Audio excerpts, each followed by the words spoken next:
E aí, pessoal, tudo bem? Boa noite. Eu sou Moisés Borges e nós estamos começando o programa Liderança e Gestão. Como você já sabe, toda quinta-feira à noite, às 21 horas, popularmente conhecido como 9 da noite. É sempre uma alegria nós estarmos aqui fazendo esse programa, levando conteúdo relevante para você, para sua família. Portanto, vai avisando aí as pessoas que estão conectadas à sua lista de contatos. Sabe aí o seu sogro, sua sogra, sua tia, sua avó, sua comadre, seu padrinho. Fala para os filhos. Você que é gestor, fala com os seus colaboradores. Você que faz parte de um time, fala com o seu gestor também. Que nós estamos já no ar com o programa Liderança e Gestão. Eu daqui a pouco, juntamente com a Lívia, estaremos entrevistando uma convidada. Eu já estou dando um spoiler aqui para você.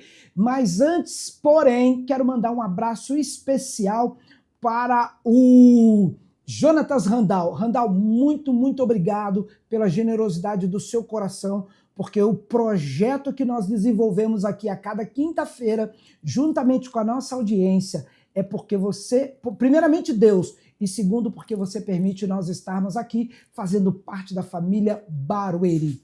Quero também mandar um abraço especial para você que está, quem sabe, na Europa ou na América do Norte. Eu tenho alguns amigos aí, ó, na região norte, nordeste dos Estados Unidos, aquela galera lá de Massachusetts. Um abraço para vocês, pessoal de Boston. Você que ouve o nosso programa fora do Brasil e é de fala portuguesa, quem está em Portugal, Guiné-Bissau, Moçambique, Cabo Verde, Angola, lugar aprazível que eu tive a honra de estar por 25 dias. Um abraço para vocês, meus irmãos, meus amigos. E fica ligado, porque nós temos muitas novidades no programa de hoje. Está no ar o programa Liderança e Gestão desta noite.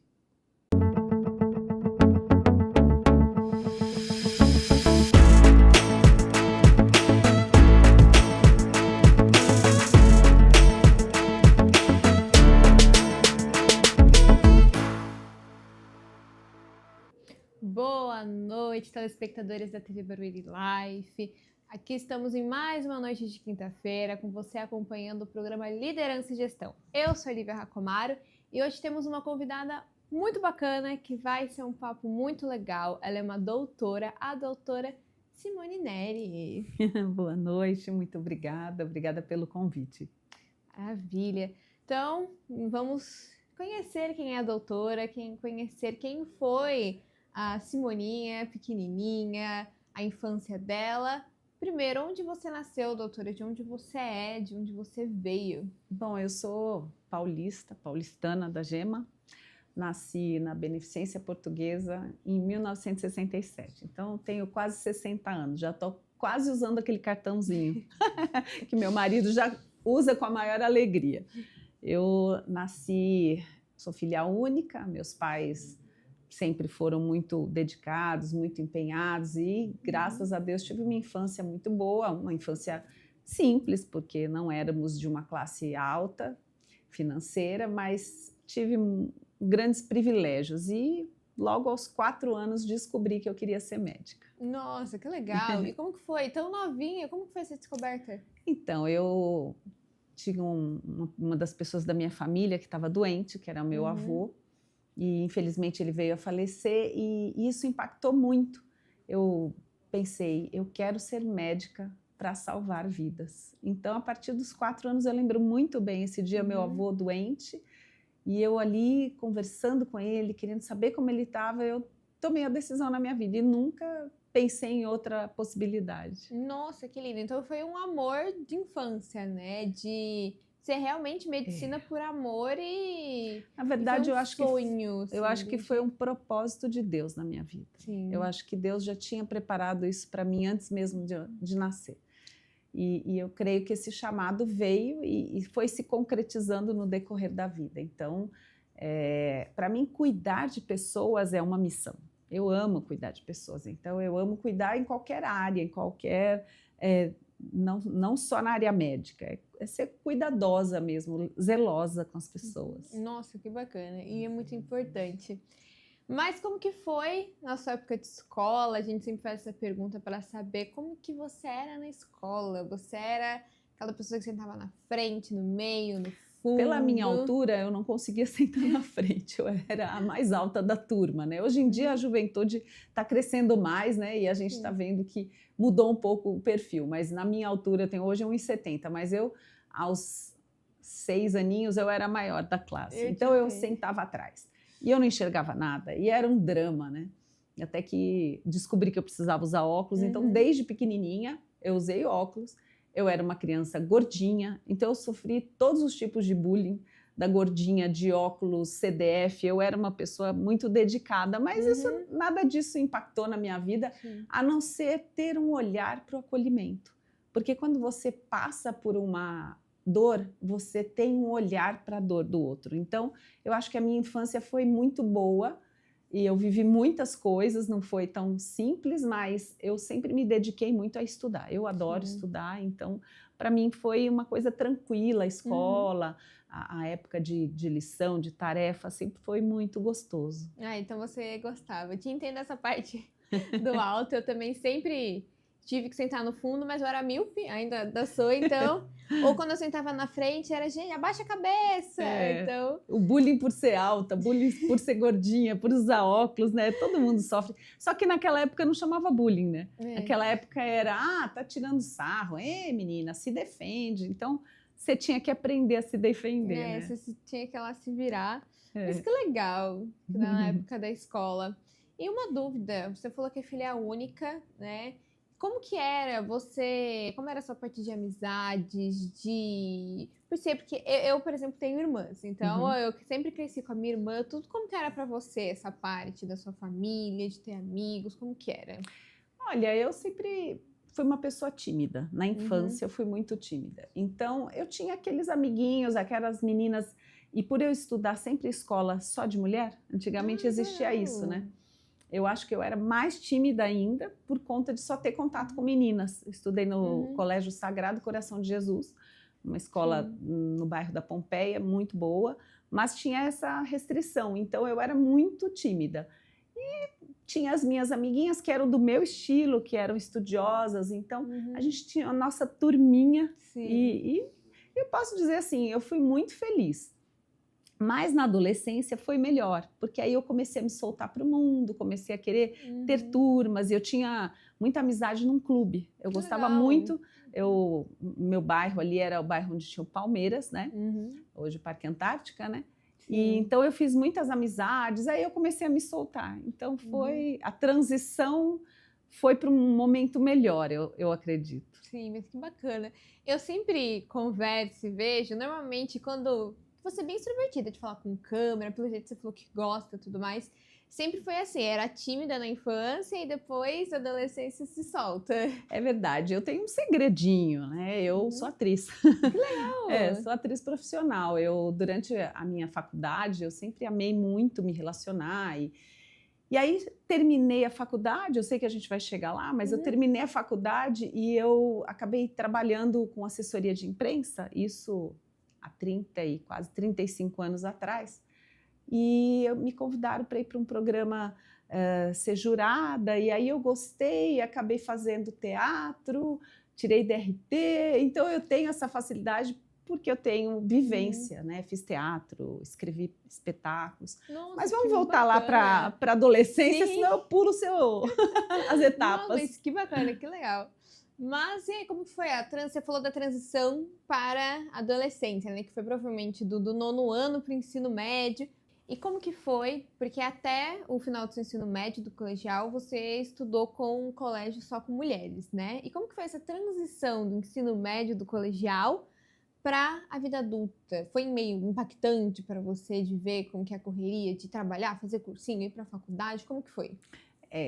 Eu comecei a fazer cursinho no final do 3º colegial, mas faculdade de medicina é muito difícil para entrar, né? Hoje ainda é mais fácil porque tem mais faculdades. Mas na minha época tinha 2 faculdades particulares só, então tinha que entrar, né? Então foi uma fase muito desafiadora, de muito estudo, mas também foi uma fase muito gostosa, porque aí eu consegui fazer mais amizade com pessoas que formavam turmas, então saía, ia dançar, a gente saía para bares E bom aquela é que época... tinha o mesmo interesse que o seu, né? Passar em medicina, Não, na passar verdade, em uma o cursinho, faculdade. no cursinho a gente não era específico para não era. medicina, Uhum. né? Mas todo mundo Sim. tinha o mesmo interesse de ir para uma outra fase da vida, né? Sim. Então foi muito bom, foi uma fase de transição muito boa. Nessa fase também foi muito interessante, porque eu tive a oportunidade de fazer uma viagem para a Europa e eu fiquei 2 meses com um grupo na Europa, e eu tinha 18 anos, isso foi incrível. Nossa, que porque legal. daí foi uma experiência assim, de vida, foi muito Sim. legal. E foi bom, e aí entrei na faculdade, que era o sonho da minha vida, né? E são 6 anos de faculdade, mais 3 de especialização, mais uma especialização, Sim. Então são 10 anos de estudos. 10 anos, estuda pra caramba, fora cursinho, tudo, somando. E quais foram as suas especialidades? O que você Eu fiz clínica por quê? médica primeiro, né? Porque eu fiz a faculdade toda pensando em fazer cardiologia. Meu sonho era ser cardiologista, eu amava. Entrei em boas residências, mas durante o período de residência em clínica médica, eu entendi que era uma vida muito difícil. A vida é muito dura. E para uma pessoa de 20 anos, é pesado o emocional, sabe? Então, para mim, foi um impacto muito grande. Eu via muito óbito, eu via muito paciente já num estado muito ruim nos hospitais, porque era a nossa realidade, ainda mas era mais difícil aquela época. E aí eu repensei, eu não gostava só de clínica médica. Eu falei, eu vou tentar mais uma especialidade para ver se me completa mais. E foi quando eu me apaixonei pela dermatologia. Fiz a residência de dermatologia, sou muito feliz na minha área. Nunca deixei de atuar na área da clínica geral. Já passei por hospitais, fui coordenadora de pronto-socorro. Amo trabalhar com emergência. Mas para o dia a dia, eu acho que a minha área da dermatologia, dentro da área da beleza, da estética, me dá a possibilidade de ter uma qualidade de vida melhor. Então, quando você escolhe uma carreira, você tem que pensar como vai ser a sua vida com a família.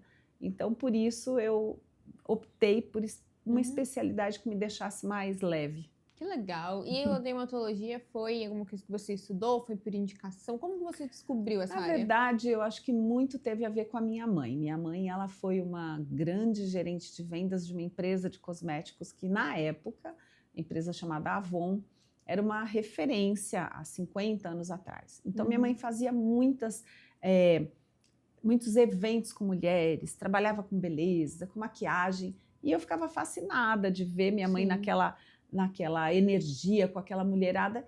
Eu acho que isso teve algum impacto na minha escolha, né? E também porque eu gosto muito de arte.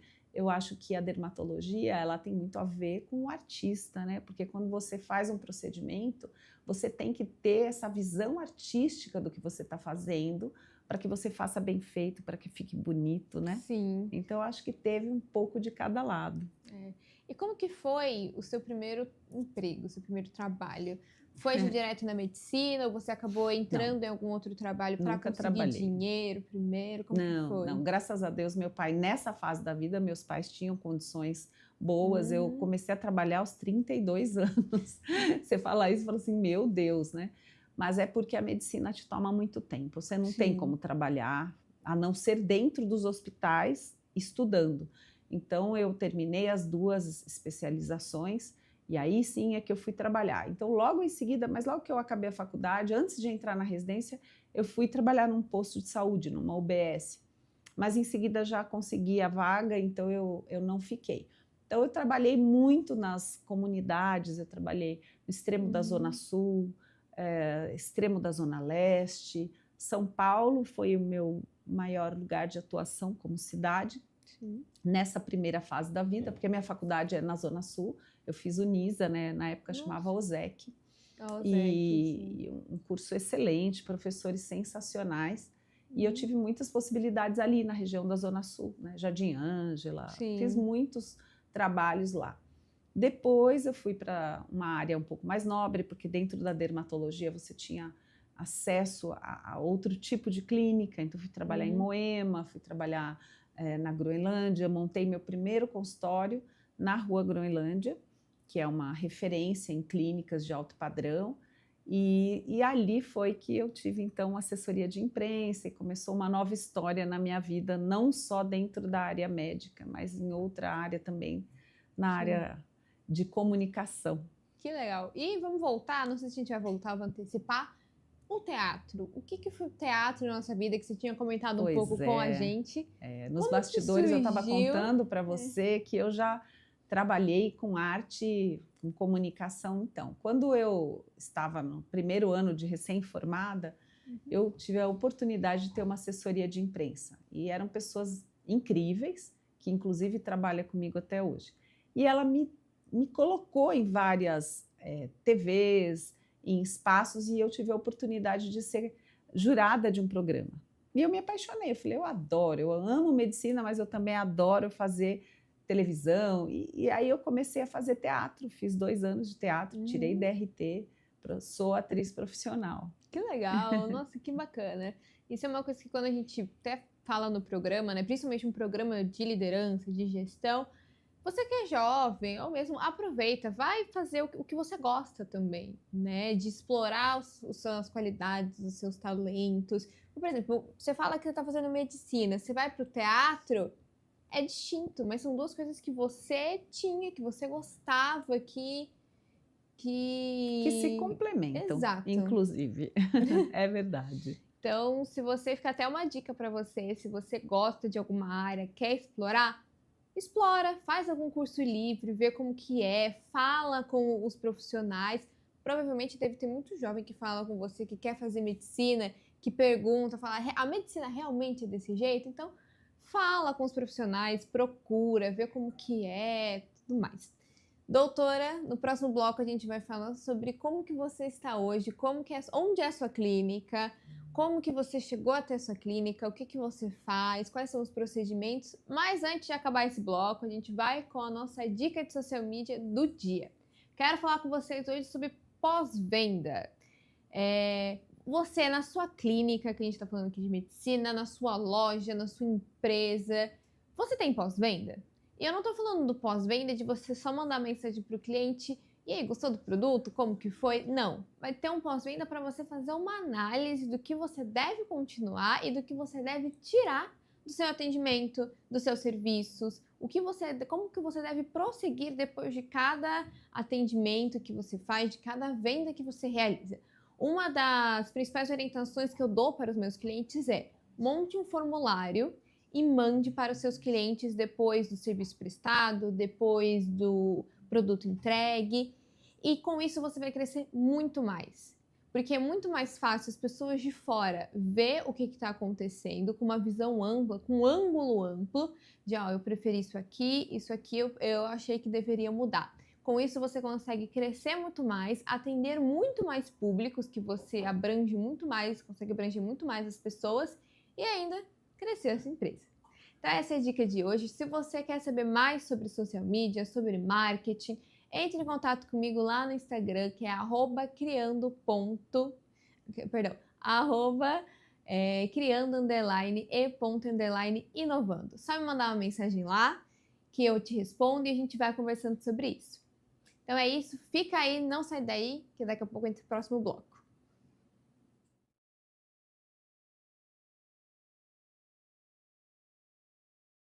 Wesley, tô te ligando faz tempo, por que você não atende o telefone? Passou os vídeos que eu te pedi? Minha internet lá em casa não gosta. Sua internet tá zoada? Tá zoada. Então eu vou te mostrar uma internet boa. Tá vendo aqui, ó? BLI, ó. BLI Network. Vamos lá que eu vou te mostrar. Chega aí. Comporta mais de 300 mega. BLI Network. Internet de qualidade 100% fibra. Residencial. Temos também internet empresarial. Planos a partir de 100 megas. E tem mais, olha que novidade bacana. Para todos os clientes que vêm aqui fazer o cadastro e se informar, tem uma sala de jogos gratuito que eu vou mostrar agora para vocês.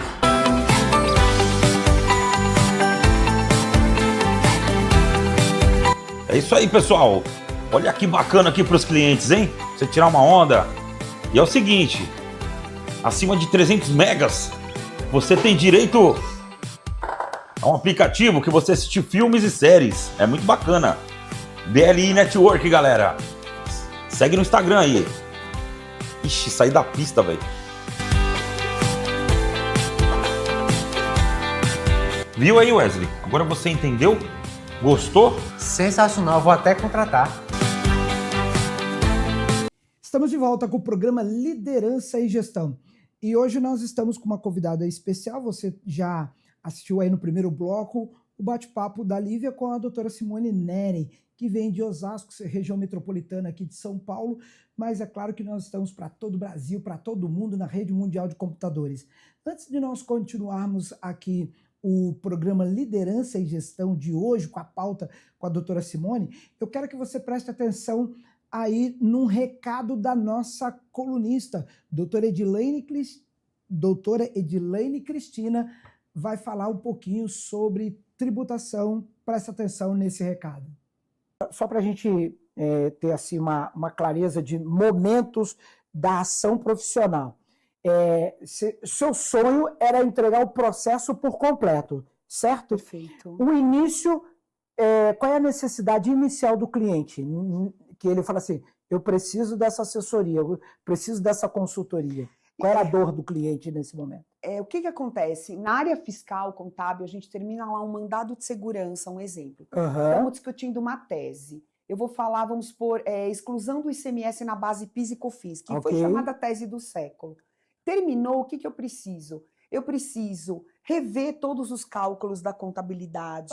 Eu preciso ver as obrigações acessórias. Eu preciso ver as EFDs, que são as declarações, se batem com os XMLs entregues. Entendi. Tudo isso é um trabalho de tecnologia e inteligência fiscal.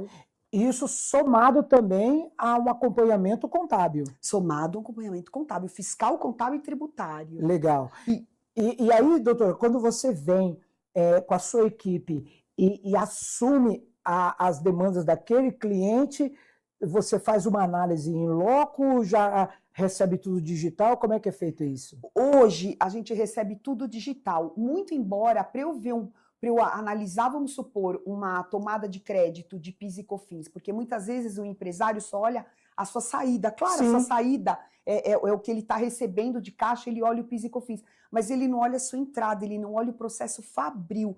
E é tão importante hoje, quando a gente eu falo para a minha equipe, gostamos do chão de fábrica, porque tenho que descer no chão de fábrica Certo. e analisar todo o processo de industrialização da empresa para eu identificar oportunidades. Doutora, essas oportunidades que você acabou de mencionar, elas são oportunidades que geram um caixa, recursos, até mesmo depois de uma revisão, tendo algo para receber, ou de repente descobrindo algo a ser pago e que não foi devidamente feito, recolhido. Como é que são essas oportunidades? Fala um pouquinho mais para a gente aí.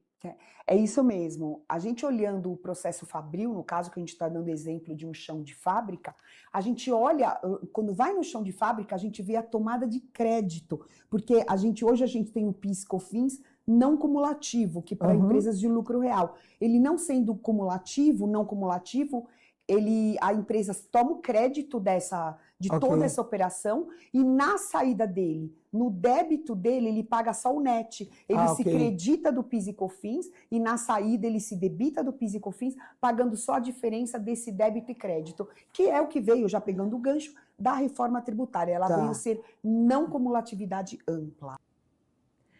Continuamos o programa de hoje conversando com a doutora Simone Neri. Doutora Simone, me conta uma coisa. Hoje, quem procura mais por estética ainda são as mulheres ou os homens já estão se cuidando mais? Ainda são as mulheres, mas já tem muito mais homens, principalmente homem hétero, porque antigamente só o homem gay que se dava o direito de se achar bonito, de se sentir bem com a sua autoestima. Hoje, graças a muita comunicação, muitas vezes as esposas trazem os maridos para trabalhar, para tratar comigo, então é muito legal. Então deve existir na prática o exercício da expressão metrosexual, o homem está se cuidando, está vindo à procura de uma performance estética melhor? Sim, sem dúvida, e é muito interessante porque eu atendo pessoas com cargos que tem que trazer uma masculinidade, então eles têm muito medo. Por exemplo, eu tenho vários pacientes que são delegados, juiz, e eles chegam, olha doutora, por favor, ninguém pode perceber que eu fiz nada. Eu tenho que aparentar estar melhor, mas eu não posso parecer que fiz nada. E esses são os casos mais interessantes. E o que as mulheres mais procuram e o que os homens mais procuram no seu atendimento em dermatologia? Eu sou especialista em mulher 50 a mais. Então, eu diria para você que dentro da minha casuística, que são mulheres após a menopausa, Sim. o que mais a mulher procura é para flacidez. Ok. Né? Mas devido à idade. Tenho certeza que se eu atendesse mais mulheres de 20 a 40, seria a boca, porque é o que todo mundo pede agora, é para pôr boca. Boca, né? Mas dentro da minha faixa etária de especialidade, a mulher está preocupada com aquela imagem que está derretendo, aquele rosto que está flácido, e aí ela fala, eu quero dar uma levantada. De segurar a bochecha assim, Isso, puxar, ela né? já fala, eu já queria puxar aqui, eu queria subir aqui.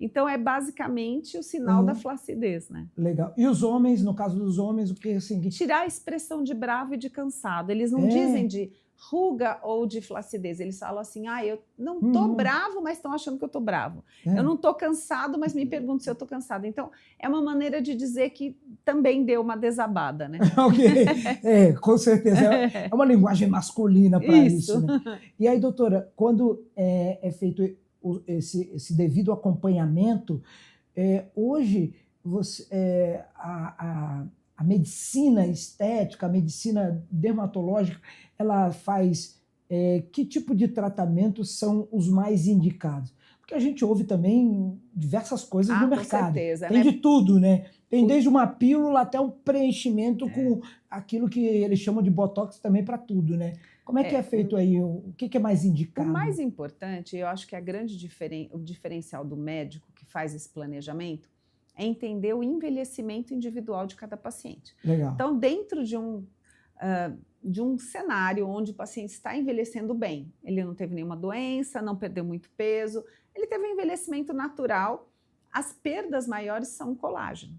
Então, o que mais se faz são estímulos de colágeno. Então, o que eu gosto muito de indicar é uma tecnologia chamada ultrassom microfocado, que é um aparelho que vai aquecer a pele internamente, dar uma esticada, e é como se, eu brinco com meus pacientes, como se você pegasse uma roupa frouxa, jogasse dentro de uma secadora e ela estica.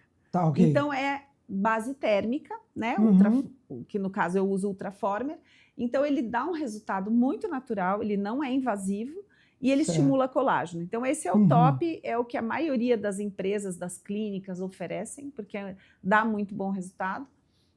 Os bioestimuladores de colágeno também são muito bons, que são produtos injetáveis. Os preenchedores, quando necessário. E, é claro, a toxina botulínica, que é o famoso Botox. Mas é que o Botox, as pessoas acreditam que o Botox rejuvenesce. Faz milagre, né? Não faz. Ele não faz milagre e ele não rejuvenesce. E deixa eu te interromper. E ele faz E ele é aplicável a qualquer paciente? Sem algum processo? Tem alguns pacientes que não têm indicação.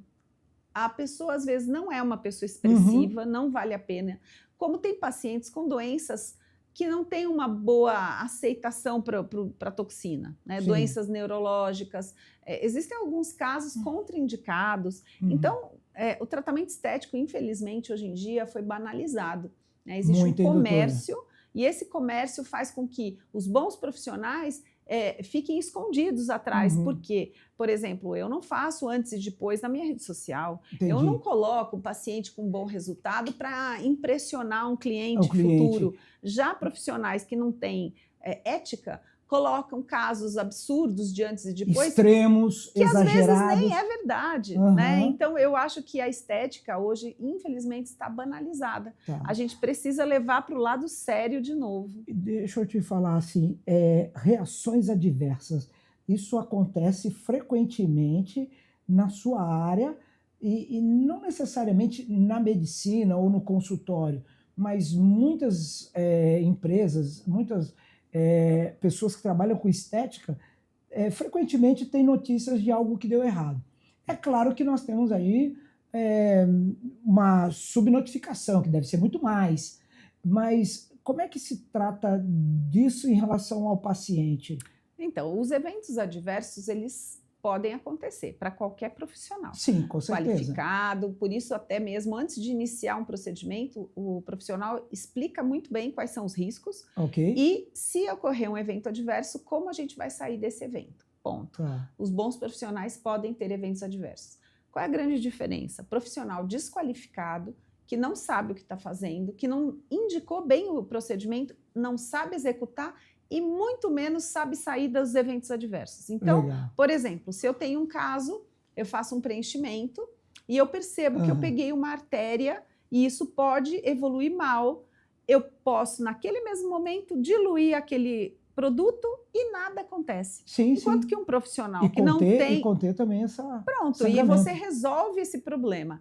Em compensação, um profissional mal qualificado, ele não sabe nem avaliar que ele fez um erro, ele não Que a sabe nem... artéria está rompida. Ele nem sabe tratar aquilo, e o paciente passando mal, muitas vezes, ele fala, isso não é nada. Eu já vi casos gravíssimos, uma pessoa tendo problemas porque fez um preenchimento no glúteo e caiu um êmbolo do produto numa artéria, foi para o pulmão, deu uma embolia pulmonar, que é um caso gravíssimo. Sim, sim. E se aquele profissional, mesmo tendo feito esse evento adverso, entendesse do que ele estava fazendo, ele teria orientado, buscar o tratamento adequado e provavelmente aquela pessoa não teria morrido, como morreu. Doutora Simone, me diz uma coisa. Como nós estamos num programa que fala sobre liderança e gestão, agora tem 2 momentos que eu te coloco na chapa quente, você não sabe, vai saber agora, esse é o primeiro. Às vezes a gente chega para um amigo, um familiar, e fala assim, eu tenho uma notícia boa e uma notícia ruim. Qual que você quer que eu dê primeiro? Aí a gente fica naquela dúvida. E eu estou trabalhando aqui a pergunta que eu vou te fazer, porque como é chapa quente, você não foi avisado, você não sabe. Bora lá. Então, você vai me contar aqui uma notícia boa e uma ruim. Você vai escolher qual que é primeiro. Mas em que aspecto é essa notícia boa e essa notícia ruim? Uma coisa que você fez como gestora da sua clínica e foi legal. Poxa, você fez um golaço. E uma coisa que foi ruim, que você fala, não, pai, se eu pudesse eu não faria isso de novo. Você pode começar pela notícia boa ou pela notícia ruim. Uma ou várias? Não, a boa e a ruim como tem nós várias. Estamos limitados pelo tempo, nós vamos... Melhor coisa quer começar que eu fiz, pela boa? Pela boa. Então, A melhor coisa que eu fiz para mim foi fazer um curso de gestão em administração de clínicas, hospitais e indústrias da saúde. Isso foi a melhor coisa, foi um golaço. Quem dera eu ter tido essa ideia antes de começar a minha vida como gestora. Inclusive, a gente pensa isso depois que já passaram muitas águas por baixo da ponte. Pois né? Exatamente. Se eu tivesse meus 20 anos, já foi, né? Eu fui fazer gestão faz 4 anos. Então, depois de 30 anos de formada, você ir para um banco de faculdade de novo, é incrível. Você vai ter uma nova visão até do que estudar. Inclusive, meus colegas diziam assim, poxa, Simone, você é que foi a que mais aproveitou esse MBA, porque você já estava vivendo aquilo. Legal. Porque, ao mesmo tempo, tinha colegas jovens começando a vida fazendo gestão. Eles falavam assim, mas eu não sei onde aplicar tudo isso. É verdade. E o que deu ruim, assim, que você fala assim, eu não faria isso de novo? Foi abrir a clínica na véspera da pandemia. Isso foi ruim. Mas peraí, calma aí. Você ficou sabendo que ia ter pandemia? Pois é, não me avisaram. E eu vou te contar uma coisa. Eu fiz transição de carreira 1 ano antes da pandemia. E só que no meu planejamento e planejamento estratégico, eu contava com julho de 2020 para a grande virada. Julho de 2020 eu estava com uma notícia assim, não saiam de casa. Mas você sabe, cadê o povo na rua? Nós ficamos mais resilientes. Sim, com certeza. Então eu digo que para mim foi desafiador. Eu abri minha clínica dia 10 de março de 2020. Dia 20 eu fechei as portas e eu ainda tinha as flores que estavam na inauguração. Só que eu tenho uma fé muito grande. Eu creio que Deus tem um propósito. Quando eu olhei para os lados e eu falei, Deus, por que o Senhor deixou acontecer isso? Deus falou no meu coração, se eu te trouxe até aqui, eu vou te levar até o fim. Amém, doutora. E foi incrível, porque a pandemia teve desafios, mas muitas pessoas precisaram muito da área estética. Porque as pessoas estavam de frente para uma tela, fazendo videochamada, fazendo lives aos montes. E aí elas começaram a se olhar e falar assim, eu estou envelhecida, eu estou feia, eu preciso procurar ajuda. E aí, como a gente tinha uma clínica médica e não estética, a gente podia ficar aberto. E com todo o protocolo de segurança, nós recebemos muitos pacientes que Eu- precisavam de ajuda. Eu não sei se vocês perceberam, mas eu percebi uma coisa aqui. Você se emocionou em falar das flores que ainda estavam vivas 10 dias depois, tendo que fechar uma clínica. E você falou e que se apegou a Deus.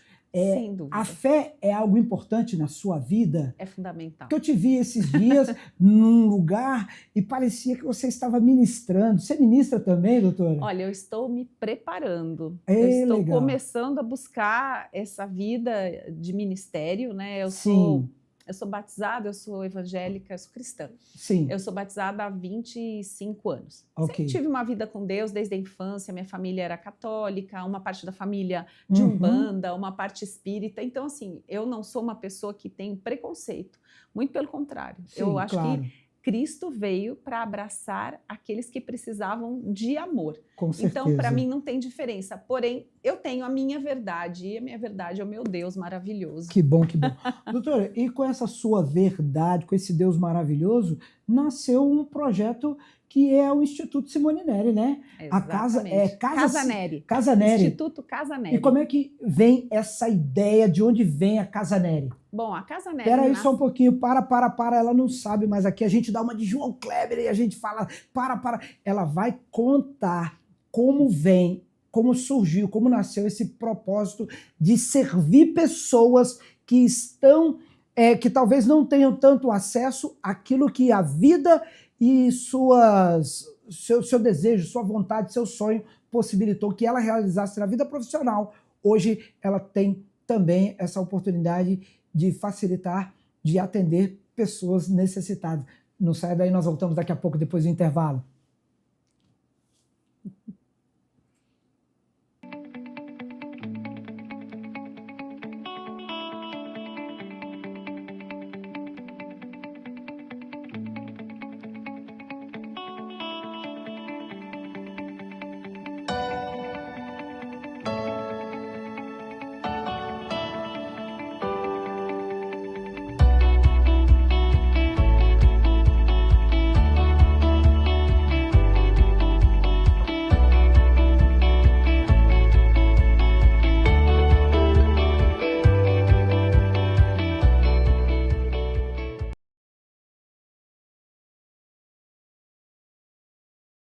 Você fala gravando e eu entro.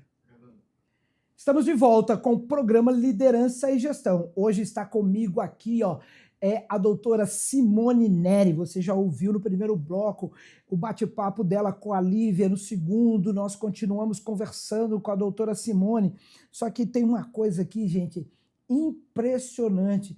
E eu quero que você se prepare, hein? Se você ainda não apertou os cintos, você vai apertar o cinto agora, cinto de segurança, porque nós vamos ouvir como surgiu a ideia da Casa Neri. De onde vem isso, doutora? Bom, eu comecei a fazer atendimentos gratuitos na época que eu perdi minha mãe.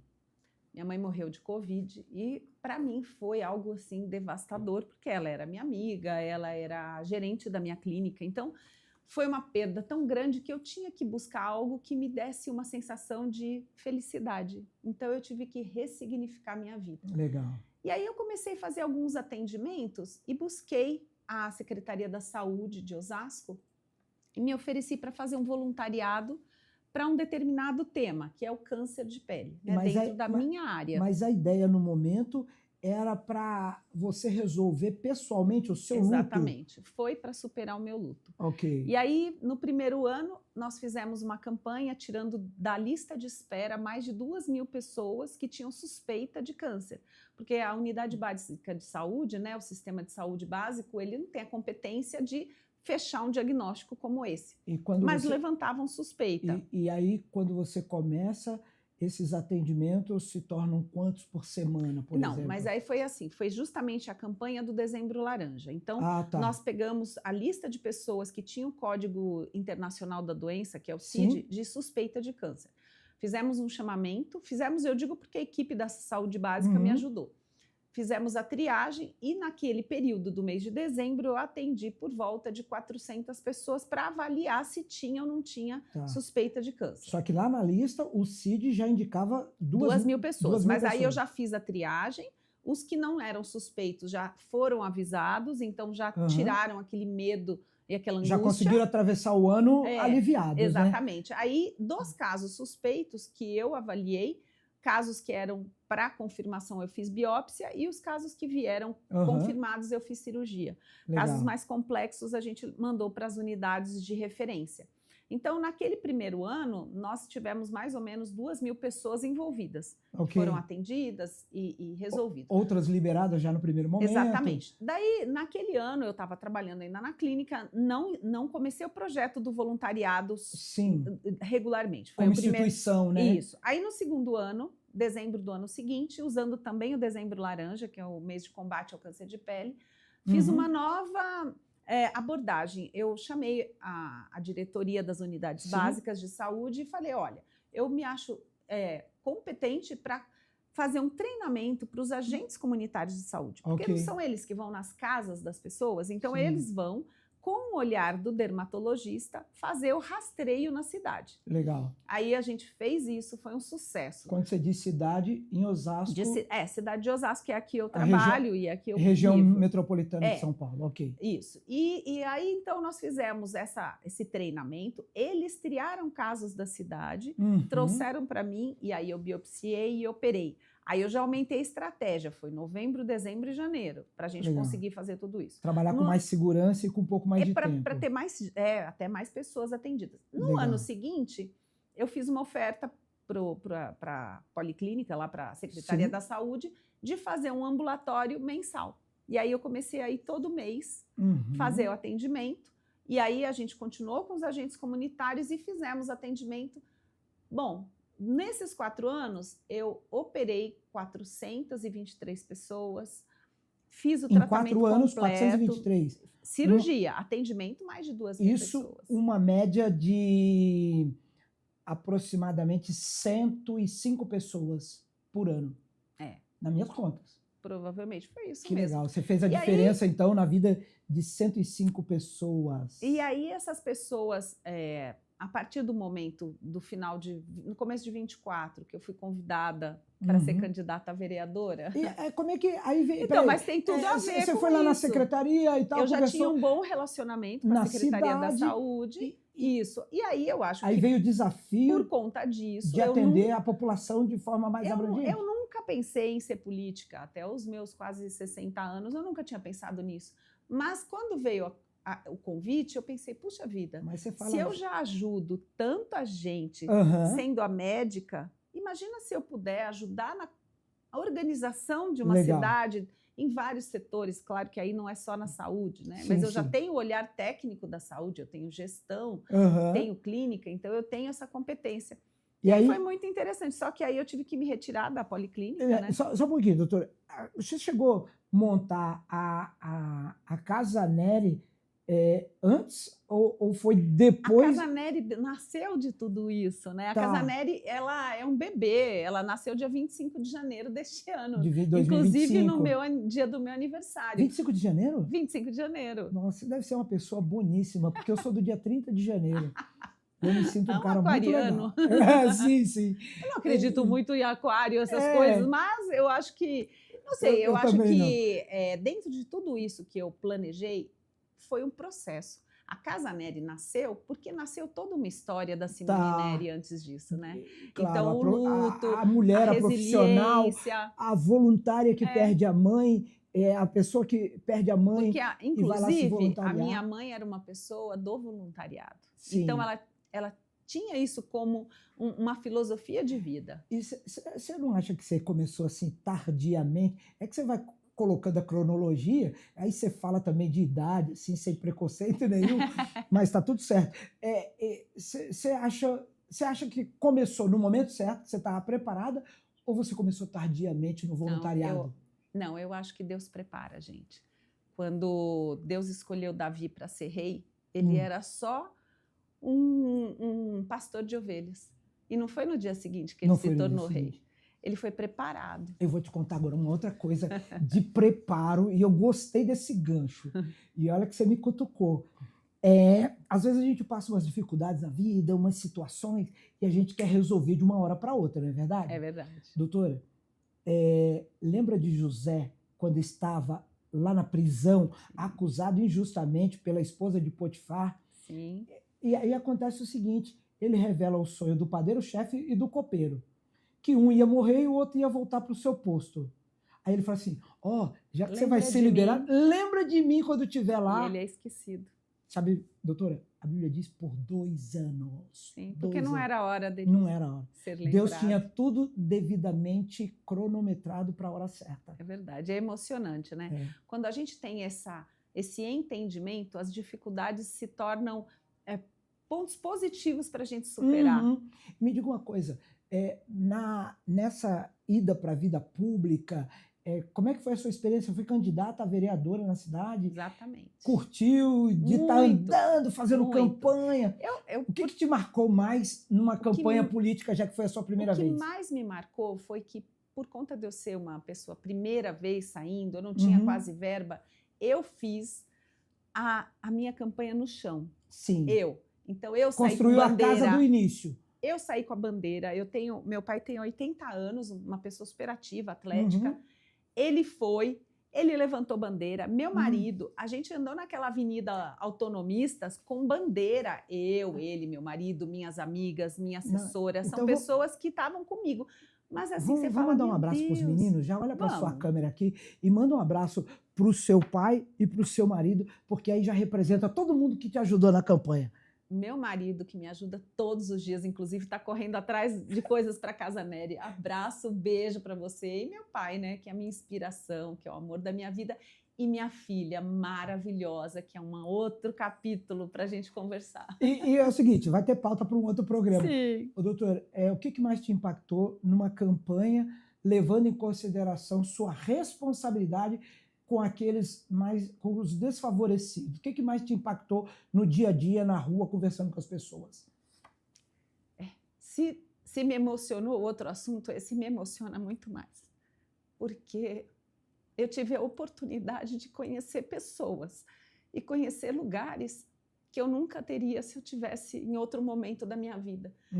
E é por causa dessas pessoas que eu quero continuar. Legal. Porque eu sei que nem todo mundo tem acesso, nem todo mundo pode chegar num espaço médico. Eu não digo nem de dermatologia, não digo nem de estética, eu digo de saúde. Legal. Então, a minha missão na vida é cuidar de pessoas. Isso eu sei desde que eu era pequenininha. Mas agora, dentro da política, eu entendo que com estratégia a gente consegue fazer muita coisa. Legal. Vontade e estratégia. Hoje você separa um tempo de que forma para atender essas meninas, essas moças na Casa Nery? Qual é o teu tempo de dedicação a isso aí, doutora? Hoje eu tenho um grupo muito bom na Casa Nery, eu tenho profissionais de alto nível, de vários tipos de carreira, eu tenho jornalista, advogada, eu tenho professora, eu tenho várias pessoas comigo. Então, cada uma tem seu talento individual e está me ajudando a escrever projetos para levar para as comunidades, para levar... E eu, como pessoa, consigo fazer atendimentos dermatológicos para pessoas que não têm condição de achar um médico particular, e eu faço cirurgias, continuo operando, continuo fazendo atendimento médico dentro da minha área, que é a minha competência técnica. Maravilha. Nós estamos conversando no programa de hoje com a doutora Simone Nery. É muita emoção, muitas coisas que são lembradas, que mexem com a gente, mas eu vou pedir para a doutora Simone Nery deixar um recado aqui para quem empreende. Você foi lá, fez o MBA e... A primeira coisa que eu diria, não tenha medo.